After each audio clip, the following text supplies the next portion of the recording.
Comment est protégé Vladimir Poutine ? À la tête de la Russie depuis plus de 20 ans, Vladimir Poutine est l'un des hommes les plus puissants de la planète. Il peut compter sur une armée de 5000 gardes du corps, les mousquetaires.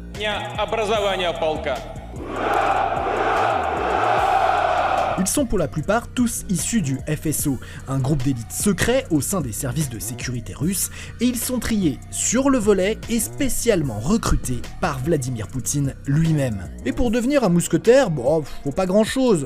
Seulement être polyglotte, mesurer entre 1m75 et 1m90, peser maximum 90 kg, avoir une résistance physique et psychologique à toute épreuve, être toujours vêtu légèrement afin de rester mobile, et même quand il fait moins 10 degrés. Et en été, il leur est bien évidemment interdit de transpirer. Selon certains rapports, ils utiliseraient même des médicaments qui affecteraient les processus physiologiques. Et à 35 ans, hop, direction la retraite. Mais ce n'est pas tout.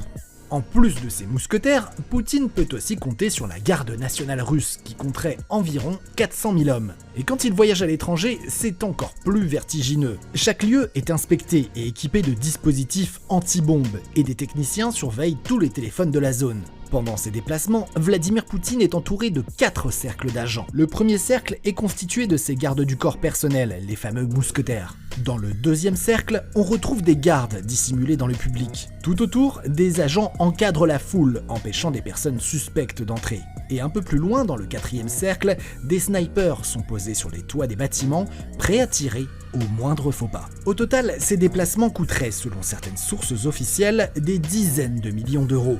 Et si tout cela vous paraît déjà énorme, ce ne sont pas les seules mesures de sécurité prises par Vladimir Poutine. Car au quotidien, les précautions sont tellement strictes que certains observateurs accusent le chef du Kremlin d'être complètement paranoïaque. Qu'est-ce que t'as ? Tu veux te battre ? Ouais, c'est vrai, tu m'impressionnes. Par exemple, l'une de ses plus grandes peurs est d'être empoisonné.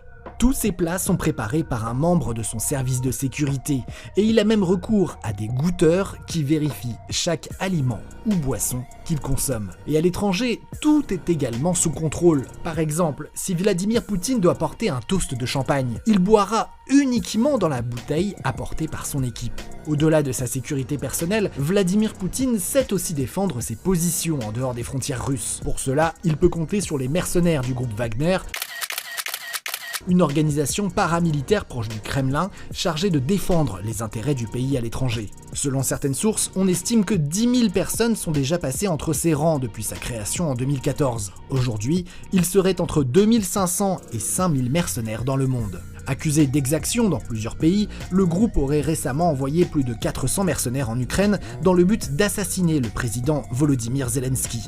Paradoxalement, c'est depuis la guerre en Ukraine que les menaces sur la sécurité de Vladimir Poutine sont de plus en plus concrètes. Par exemple, le sénateur américain Lindsey Graham a récemment appelé à ce que quelqu'un élimine le président russe pour le bien de l'humanité. Et un entrepreneur russe réfugié aux États-Unis a même promis d'offrir $1 million à celui qui réussirait à l'arrêter. Alors, dans un tel contexte, jusqu'à quand la sécurité de Vladimir Poutine restera-t-elle infaillible ?